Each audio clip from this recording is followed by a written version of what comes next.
কেন সর্বদা একজন নারীকে তার সুরক্ষার জন্য কখনো পিতা, কখনো স্বামী বা কখনো তার পুত্রের সাহায্য নিতে হয়? সিদ্ধান্ত আমি নিয়েছি, তাই পথ আমি নিজেই খুঁজে নেব। কিন্তু মাতা, এই অবস্থায়, যখন আপনার গর্ভে রঘুকুলের বংশধর। না মাতা, আমি আপনাকে ছেড়ে যাব না। লক্ষণ, একজন মা খুব ভালো করে জানে যে তার সন্তানের সুরক্ষা সে কিভাবে করবে। আমি একজন মায়ের ধর্ম পালন করব, আর তুমি একজন সেনাপতি হওয়ার ধর্ম পালন করো। তুমি মহারাজের আদেশ পালন করো।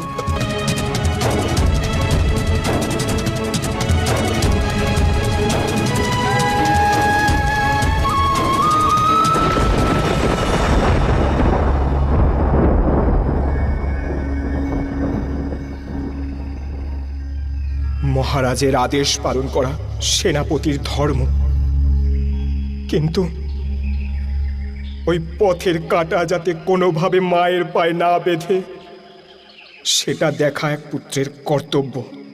এই অধিকার আমার থেকে কেড়ে নেবেন না মাতা।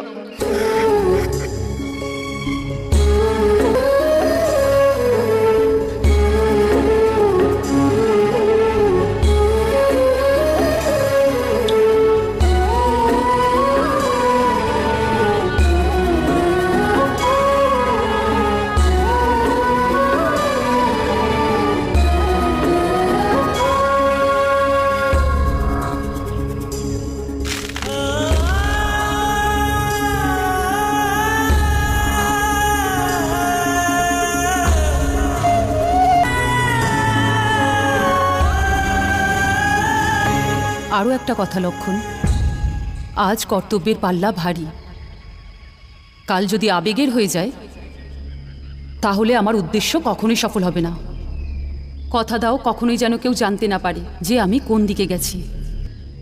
শ্রীরামও যেন জানতে না পারে।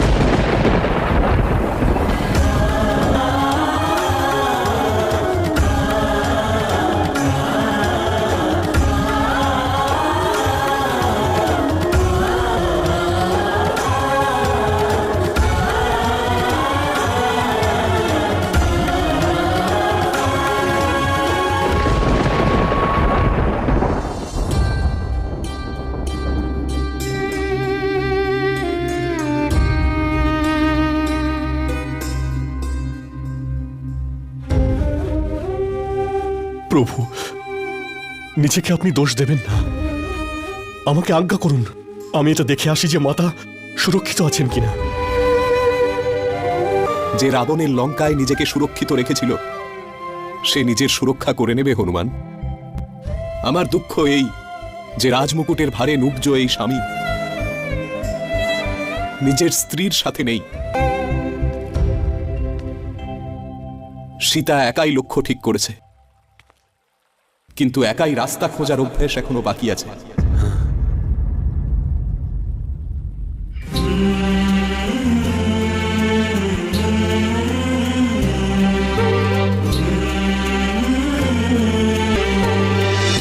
जड़ से जुड़े आज अलग है जड़ से दोनों।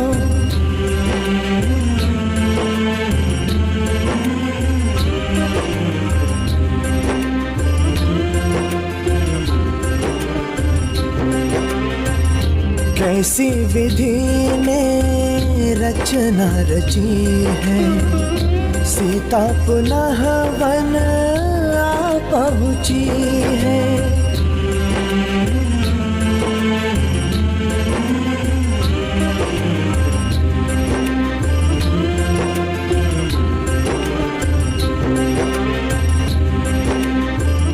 তোমাকে এই আভাস দেব যে আমার ভালোবাসা ভাগ হয়ে গেলেও তাতেও তোমার ভাগে কম পড়বে না, আর না আমাদের ভাবি সন্তানের ভাগে।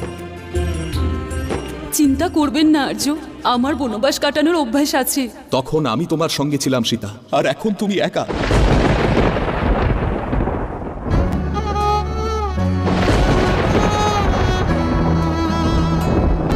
প্রজারা মহারানী দেবী সীতার উপর যে গভীর লাঞ্ছনা আরোপ করেছে, তার উপর ভিত্তি করে অযোধ্যার মহারাজ শ্রী রামচন্দ্র মহারানী দেবী সীতাকে পরিত্যাগ করেছে। শ্রীরাম!